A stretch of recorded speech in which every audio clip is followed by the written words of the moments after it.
अस्सलाम वालेकुम दोस्तों आज दुनिया एक और जंग के किनारे पर खड़ी है।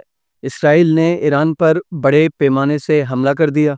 200 से जायद फाइटर जेट्स न्यूक्लियर फैसिलिटीज का निशाना बने और ईरान के टॉप जनरल शहीद। ये सिर्फ एक एयर स्ट्राइक नहीं, ये मिडिल ईस्ट के लिए वर्ल्ड वॉर 3 के दरवाजे खोलने जैसा। दोस्तों मैं हूं कमर अब्बास और आज इस वीडियो में हम बात करेंगे ईरान इसराइल कॉन्फ्लिक्ट की और उसके ग्लोबल रिएक्शन की। वो वीडियो को एंड तक जरूर देखिएगा। हम रियल टाइम कॉन्सिक्वेंसेस और इस कॉन्फ्लिक्ट के बारे में जो असली प्लेयर्स है उनका एनालिसिस और प्रोपेगेंडा आपको जरूर बताएं। दोस्तों 12 जून रात को 2 बजे के करीब इसराइल एक massive air strike operation launch करता है जिसका नाम वो रखता है ऑपरेशन राइजिंग लॉयन, जिसके अंदर 200 फाइटर जेट्स ने ईरान के 100 से ज्यादा सेंसिटिव टारगेट्स को निशाना बनाया, जिसमें तेहरान, इस्फहान, फोर्दो, नेतन्स और न्यूक्लियर और मिलिट्री साइट्स इसके अंदर शामिल थे।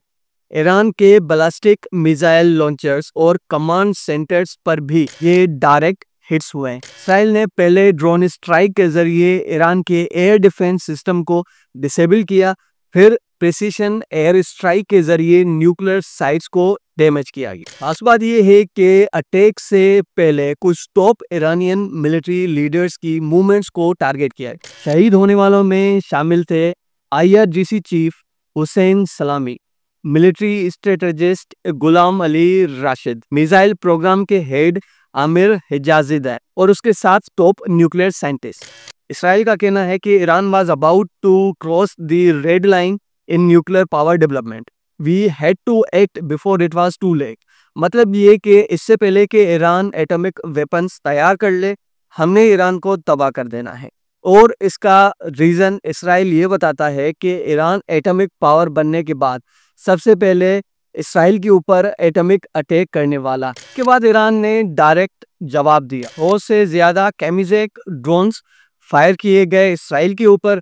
कुछ मिसाइल्स सीरिया के जरिए भी फायर किए गए, लेकिन उनका इम्पैक्ट बहुत ही कम था। ईरान ने कहा कि ये सिर्फ शुरुआत है, हम अपने शहीदों का बदला जरूर लेंगे। आयतुल्लाह खामनेई ने इसे अ डिक्लेरेशन ऑफ वार करार दिया। UN सिक्योरिटी काउंसिल की इमरजेंसी मीटिंग इस हमले के बाद फौरन बुलाई गई। ईरान का प्लान अब फ्यूचर के लिए क्या हो सकता है? उसको सबसे पहले ईरान अपनी प्रॉक्सीज यूज करेगा, जो कि वो पहले भी करता आया है, जैसा कि हिजबुल्लाह और शिया मिलिटेंट। के बाद Iran direct ballistic missile attacks भी कर सकता है इसराइल के ऊपर, और उसके साथ साथ जो साइबर अटैक्स हैं वो भी कर सकता है। अभी तक जो ईरान का जवाब है वो लिमिटेड लग रहा है। शायद वो प्लानिंग कर रहा है फुल स्केल रिटेलिएशन के लिए, लेकिन उन्होंने 13 से 15 जून तक इसराइल पर सुपरसोनिक और बैलिस्टिक मिसाइल्स फायर कर रखे हैं। इसके ऊपर जो ग्लोबल रिएक्शन है वो ये है कि डोनाल्ड ट्रंप ने कहा कि हम इस ऑपरेशन के अंदर शामिल नहीं थे, लेकिन उसने अपनी वारशिप मेडिटेरियन सी के अंदर शिफ्ट पहले ही कर दिए थे। रशिया और चाइना इस एक्शन की सख्त मजम्मत करते हैं। रशिया ने UN मीटिंग के अंदर ये कहा है कि ये ग्लोबल पीस के लिए खतरा है। अरब कंट्रीज के अंदर जॉर्डन ने अपना एयर स्पेस इसराइल के लिए बंद कर दिया। सऊदी अरब ने यह कहा कि सब तरफ से रिस्ट्रेंट का मुजाहरा होना चाहिए, लेकिन दूसरी तरफ अपना एयर स्पेस सऊदी अरब इसराइल के लिए ओपन रख रहा। पाकिस्तान के फॉरेन ऑफिस ने कहा we are deeply concern about this escalation. Pakistan ने यह डिमांड की है कि दोनों साइड्स नेगोशिएशन का रास्ता इख्तियार कर, और पाकिस्तान ने इसराइल के खिलाफ एक रेजोल्यूशन भी पास। अब बात करते हैं कि आखिर ये जंग शुरू ही क्यों। इसराइल का इस जंग को लेकर रीजन बहुत ही सिंपल है, वो ये कि ईरान यूरेनियम को 60% से ज्यादा इनरिच कर रहा था, जो कि न्यूक्लियर बॉम्ब के बिल्कुल ही करीब था। इसराइल के लिए ये रेड लाइन थी। प्रीमेटिव स्ट्राइक का लॉजिक ये है कि अगर आपको लगता है कि सामने वाला आप पर हमला करेगा तो आप पहले स्ट्राइक कर लो, लेकिन यहाँ पे प्रॉब्लम ये है कि इंटरनेशनल लॉ के मुताबिक जब तक इमिनेंट थ्रेट ना हो प्रीमेटिव स्ट्राइक लीगल नहीं हो। बात करते हैं कि ईरान के पास क्या ऑप्शंस है। सबसे पहले ईरान डायरेक्ट रिस्पॉन्स कर सकता है, इससे रीजनल वॉर फैलेगी मिडिल ईस्ट के अंदर। और उसके बाद यह है कि स्ट्रेटेजिक पेशेंस ईरान रख सकता है, जो कि पहले से वो रखता आया। उसके बाद अगर ईरान ने फुल स्केल रिटेलिएशन की तो क्या हो सकता है? सबसे पहले इसराइल की एयर डिफेंस के ऊपर लोड पड़ेगा, जो कि हमने पहले भी देखा है।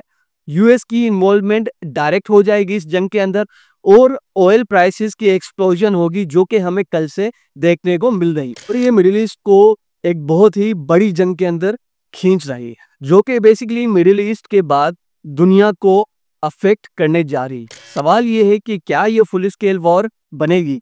ईरान का जवाब डिक्टेट करेगा कि एस्केलेशन होगा या फिर नहीं। इसराइल अब भी एग्रेसिव हो सकता है पहले से ज्यादा, अगर उसे ग्लोबल प्रेशर ना आया तो। यूएस और यूएन का रोल यहाँ पे बहुत ही ज्यादा इंपॉर्टेंट हो चुका है। आपको क्या लगता है, क्या ये वर्ल्ड वॉर 3 का आगाज हो सकता है? क्या ईरान जवाब देगा या डिप्लोमेटिक रास्ता इख्तियार करेगा, जैसे वो पहले से ही करता आया है? कमेंट्स में ज़रूर बताइएगा। अगर आपको ये एनालिसिस पसंद आए हैं तो लाइक, शेयर और चैनल को सब्सक्राइब करना मत भूलिए। हम आपको लेटेस्ट जियोपॉलिटिकल डेवलपमेंट्स और उनके असरात बताते हैं। अब मिलते हैं नेक्स्ट वीडियो में, तब तक के लिए अल्लाह हाफिज।